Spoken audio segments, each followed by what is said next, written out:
This is a great way to start to learn the English language, but this is a great way to start to learn the English language, but okay, start ប្រែតែចាប់ផ្ដើមបាទ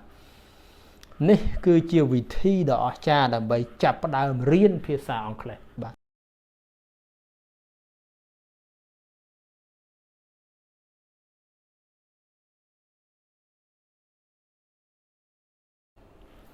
បាទជំរាបសួរនិងសួស្តីបងប្អូនអ្នកសិក្សាភាសាអង់គ្លេសទាំងអស់គ្នាបាទសូមស្វាគមន៍មកកាន់ក្លឹបភាសារបស់យើងបាទហើយអរគុណច្រើនសម្រាប់ការគាំទ្រសិក្សាភាសាអង់គ្លេសជាមួយនឹងក្លឹបភាសាជារៀងរហូតមកបាទថ្ងៃនេះពីក្លឹបភាសារបស់យើងមកបន្តការសិក្សាពាក្យនៅក្នុងភាសាអង់គ្លេសបន្តទៅទៀតដោយគោលដៅរបស់យើងគឺសិក្សា 1000 ពាក្យដែលសំខាន់បំផុតក្នុងភាសាអង់គ្លេសបាទ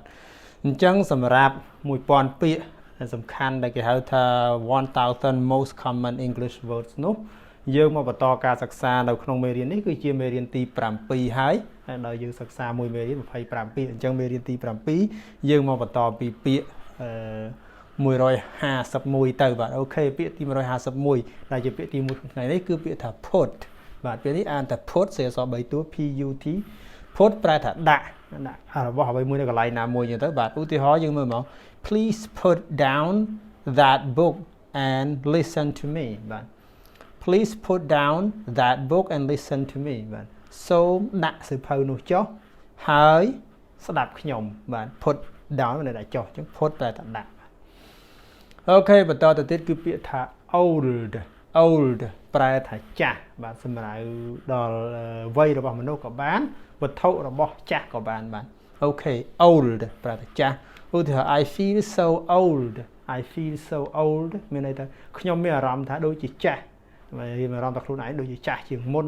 រាងកាយវាទៅត្រោមទៅបាទ old ប្រែថាចាស់បាទអូខេបន្តទៅទៀតពាក្យថា while បាទ while ខណៈឬក៏ខណៈដែលខណៈពេលបាទ while អូខេឧទាហរណ៍មក I can wait for you here while you shop បាទ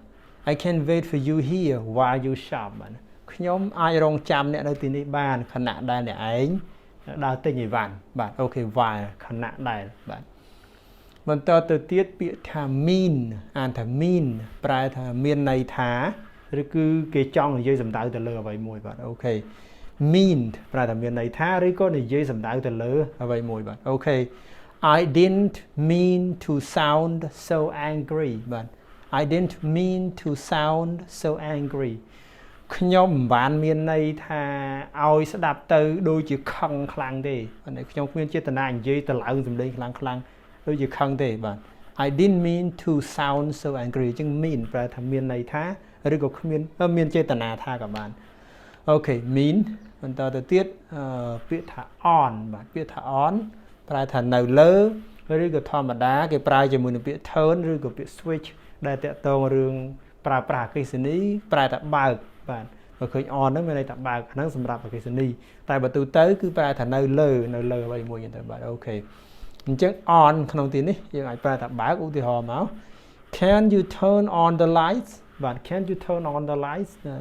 តើអ្នកអាចបើកភ្លើងបានទេអញ្ចឹង turn on នេះភ្ជាប់គ្នាមកប្រែថាបើកភ្លើងបាទ turn on the light យើងប្រើសម្រាប់ភ្លើងអគ្គិសនីបាទ on ប្រែថានៅលើឬក៏បើកបាទអូខេបន្តទៅទៀតពាក្យថា keep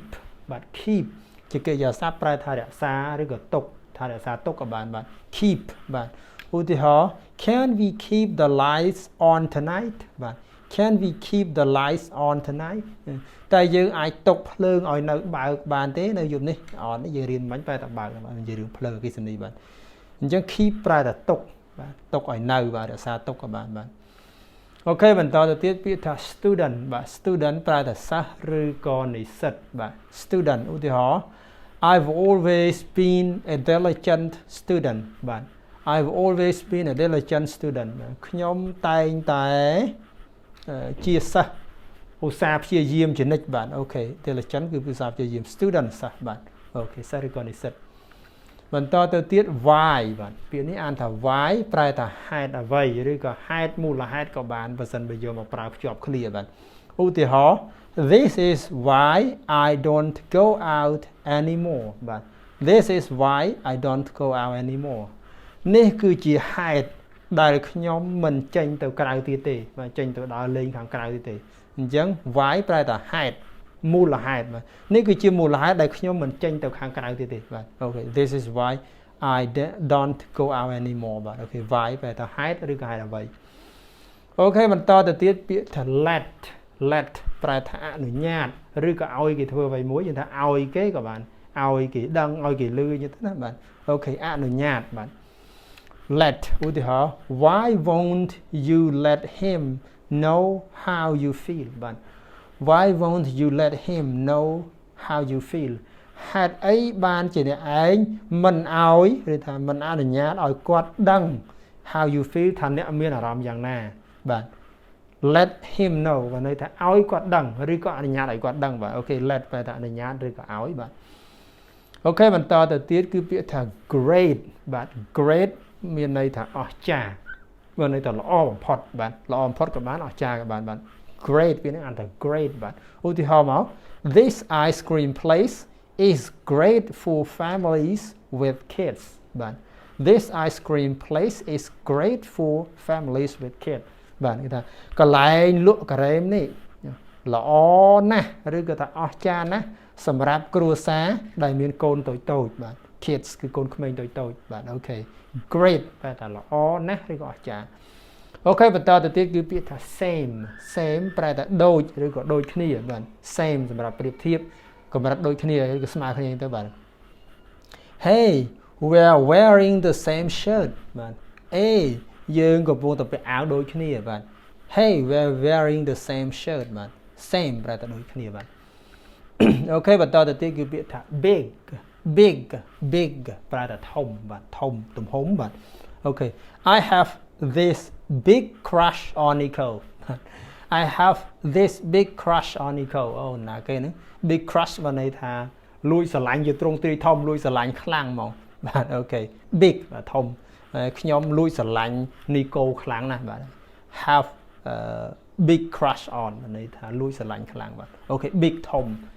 ប្រាប់ពីទំហំទ្រង់ទ្រាយបាទអូខេបន្តទៅទៀតគឺ group បាទ group ប្រែថាក្រុមបាទក្រុមជួបជុំគ្នាចាយអញ្ចឹងទៅអូខេឧទាហរណ៍ the group sitting across our table is so noisy បាទ the group sitting across our table is so noisy ក្រុមនោះដែលអង្គុយនៅតុទល់មុខតុយើងហ្នឹងឡូឡាណាអញញ៉ៃណាអត់ស្ងាត់ទេបាទ so noisy បាទន័យថាឬទៅចែកគ្នាថ្លង់គេថ្លង់ឯងបាទអញ្ចឹង group ប្រែថាក្រុមបាទបន្តទៅទៀតគឺពាក្យថា begin បាទ begin ប្រែថាចាប់ផ្ដើមបាទ begin នេះប្រែថាចាប់ផ្ដើមឧទាហរណ៍មក where do I begin with this huge project បាទ where do I begin with this huge project តើខ្ញុំចាប់ផ្ដើមជាមួយនឹងគម្រោងដ៏ធំសម្បើមនេះពីកន្លែងណាទៅហើយថាគម្រោងធំពេកមិនដឹងរកកន្លែងចាប់ផ្ដើមទៅណាបានអញ្ចឹងគាត់សួរអញ្ចឹង where do I begin with this huge project បាទ begin ប្រចាប់ផ្ដើមបាទបន្តទៅទៀតគឺពាក្យថា seem បាទ seem ប្រែថាហាក់ដូចជាពាក្យប្រាប់ដំណើរទំនងដែលថាអ្វីមួយនឹងកើតឡើងអញ្ចឹងទៅបាទអូខេ seem ហាក់ដូចជាបាទ she may seem quiet but she's really outgoing once you get to know her បាទអូខេ seem នាងហាក់ដូចជាស្ងៀមស្ងាត់ប៉ុន្តែនាងពិតជារស់រាយអតិណាស់ outgoing បានន័យថារស់រាយនៅពេលដែលអ្នកឯងស្គាល់នាងបាទ once you get to know her នៅពេលយើងស្គាល់នាងច្បាស់បាទអូខេអញ្ចឹង seem ប្រែថាហាក់ដូចជាឬតំណងជាអូខេបន្តទៀតពាក្យថា country បាទ country ប្រែថាប្រទេសបាទ country ប្រែថាប្រទេសឧទាហរណ៍មក Japan is such a beautiful country បាទ Japan is such a beautiful country បាទជប៉ុនគឺជាប្រទេសមួយដែលស្អាតមែនតើបាទ such a beautiful country ប្រទេសស្អាតមែនតើអញ្ចឹង country ប្រទេសបាទអូខេបន្តទៅទៀតពាក្យថា help ប្រែថាជួយបាទអូខេឧទាហរណ៍ I need help with my math homework បាទ I need help with my math homework ខ្ញុំត្រូវការជួយជាមួយនឹងលំហាត់គណិតវិទ្យារបស់ខ្ញុំត្រូវការឲ្យគេជួយ help need help ត្រូវការជំនួយត្រូវការការជួយពីនរណាម្នាក់អូខេ help បន្តទៅទៀតគឺពាក្យថា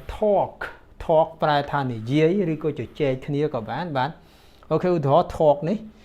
can we talk in private បាទ can we talk in private តែយើងអាចនិយាយគ្នាជាលក្ខណៈឯកជនបានទេបាទហើយកុំនិយាយឲ្យគេឮគ្នាច្រើននិយាយស្ងាត់ស្ងាត់បាទ can we talk in private បានទេតែយើងអាចនិយាយគ្នាជាលក្ខណៈឯកជនបានទេបាទអូខេ talk បាទថានិយាយ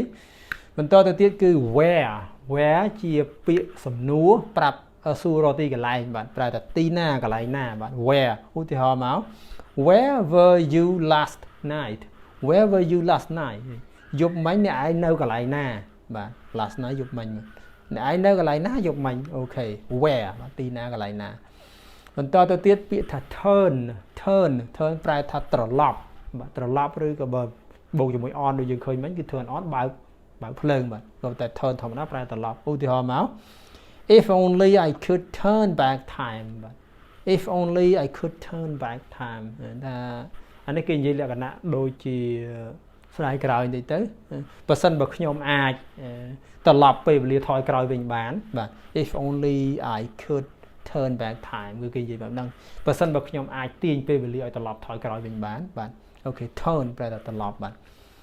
បន្តទៅទៀតគឺពាក្យថា problem បាទ problem ប្រែថាបញ្ហា problem នេះប្រែថាបញ្ហាឧទាហរណ៍ the problem is we think we have plenty of time បាទ the problem is we think we have plenty of time បញ្ហាគឺថាយើងគិតថាយើងមានពេលច្រើនបាទ problem ប្រែថាបញ្ហា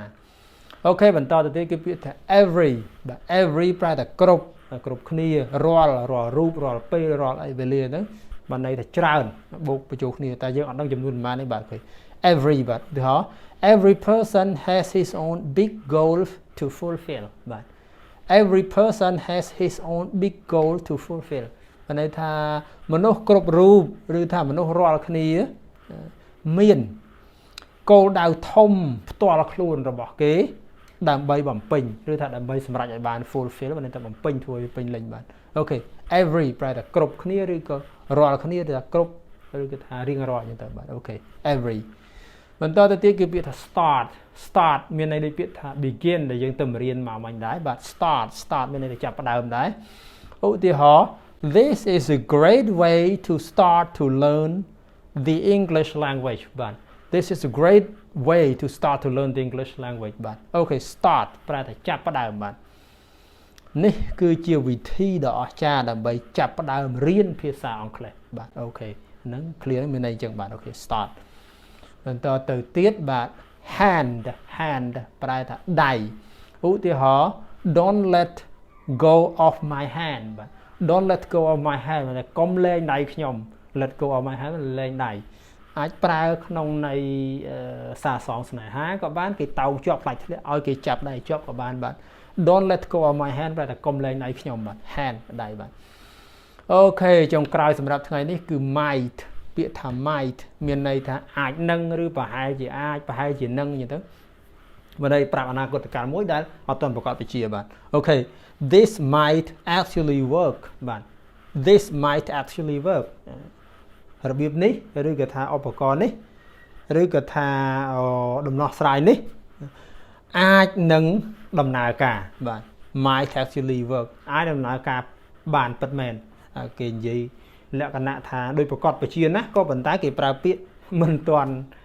ហ៊ានធានា 100% បាទ this might actually work បានន័យថាដំណោះស្រាយនេះអាចនឹងដំណើរការទៅបានពិតមែនបាទតើដាក់ឲ្យចេញដំណើរការទៅគេឃើញគេជឿជាក់បាទអូខេអញ្ចឹងយើងអាចនិយាយបែបនេះបានបាទ might ប្រែថាអាចនឹងបាទអូខេទាំងអស់នេះគឺជាពាក្យដែលយើងសិក្សា25ពាក្យនៅក្នុងមេរៀនទី7នេះរួមជាមួយនឹងឧទាហរណ៍25សម្រាប់ពាក្យនីមួយៗយើងបានរៀនហ្នឹងពាក្យមួយឧទាហរណ៍មួយពាក្យមួយឧទាហរណ៍មួយទាំងអស់25ពាក្យ25ឧទាហរណ៍បងប្អូនអាចរៀនពាក្យមួយហើយបង្កើតឧទាហរណ៍បន្ថែម1 2 3ខ្លួនឯងតាមការពេញចិត្តដើម្បីអភិវឌ្ឍសមត្ថភាពភាសាអង់គ្លេសរបស់យើងបើតែយើងចេះមកពាក្យយើងអាចបង្កើតប្រយោគបានមួយឬច្រើនជាងមួយនឹងធ្វើឲ្យការរៀនភាសាអង់គ្លេសរបស់យើងកាន់តែរីកចម្រើនផងដែរបាទអូខេអញ្ចឹងមេរៀនថ្ងៃនេះមានប្រហែលប៉ុណ្ណឹងបាទអរគុណបងប្អូនទាំងអស់គ្នាដែលតាមដានសិក្សាភាសាអង់គ្លេសជាមួយក្លឹបភាសារបស់យើងជារៀងរហូតមកបាទជាពិសេសគឺអរគុណសម្រាប់ការតាមដានសិក្សាមេរៀនមួយនេះតាមដល់ចប់ផងដែរបាទសូមអធិស្ឋានរាល់កំហុសឆ្គងបាទសូមគោរពលាបាទ